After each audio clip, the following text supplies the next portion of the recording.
Back to morning super prime time bulletin లోకి వెళ్లే ముందు ఇప్పటి వరకు ఉన్న 6 బ్రేకింగ్స్ ఒకసారి చూద్దాం. ఫస్ట్ బ్రేకింగ్, సుప్రీం కోర్టులో ఫిరాయింపు ఎమ్మెల్యేల కేసు విచారణ. బీఆర్ఎస్ ఎమ్మెల్యేల ఫిరాయింపు కేసులో ఇవాళ కీలక విచారణ జరపనుంది సుప్రీం కోర్టు. కౌశిక్ రెడ్డి, కేటీఆర్ దాఖలు చేసిన పిటిషన్లపై ద్విసభ్య ధర్మాసనం విచారణ చేపట్టనుంది. ఇదే అంశంపై బీజేఎల్పీ నేత మహేశ్వర్ రెడ్డి కూడా పిటిషన్ వేశారు. మూడింటిని కలిపి విచారించే అవకాశం కనపడుతోంది. ఇక సెకండ్ బ్రేకింగ్, క్వార్ట్జ్ మైనింగ్ లో అక్రమాలపై మాజీ మంత్రి కాకాణిపై కేసు. మాజీ మంత్రి కాకాణి గోవర్ధన్ రెడ్డిపై కేసు నమోదైంది.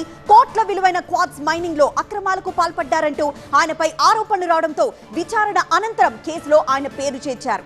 నెల్లూరు జిల్లాలో రుస్తం మైన్స్ లో లీజు ముగిసిన క్వార్ట్జ్ తరలించారని కాకాణిపై ఆరోపణలున్నాయి.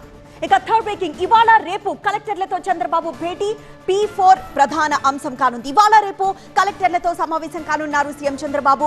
రెవెన్యూ, భూ సమస్యలపై చర్చించి భవిష్యత్ లక్ష్యాలపై దిశానిర్దేశం చేయనున్నారు. కూటమి ప్రభుత్వం ప్రతిష్టాత్మకంగా తీసుకున్న P4 కార్యక్రమం సహా కీలక అంశాలపై చర్చించనున్నారు. ఇక ఫోర్త్ బ్రేకింగ్, ఎస్ఎల్బీసీలో మరో మృతదేహం ఆచూకీ లభ్యం. ఎస్ఎల్బీసీ టన్నెల్ రెస్క్యూ ఆపరేషన్ లో మరో మృతదేహాన్ని గుర్తించారు రెస్క్యూ సిబ్బంది. కన్వేయర్ బెల్ట్ కు 50 మీటర్ల దూరంలో ఆచూకీ లభ్యమైంది. మిగతా 6 జాడ కోసం 32వ రోజు రెస్క్యూ ఆపరేషన్ కొనసాగుతోంది. ఇక ఫిఫ్త్ బ్రేకింగ్, గుంటూరులో హై టెన్షన్, గ్రామస్తులు పోలీసుల మధ్య గొడవ. గుంటూరు జిల్లాలో 3 సెంట్ల స్థల వివాదం హై టెన్షన్ క్రియేట్ చేసింది. 2 వర్గాల మధ్య వివాదం హైవేపై ఆందోళన వరకు వెళ్లింది. స్థానికుల మధ్య వివాదం పోలీసులు వర్సెస్ గ్రామస్తులుగా మారింది.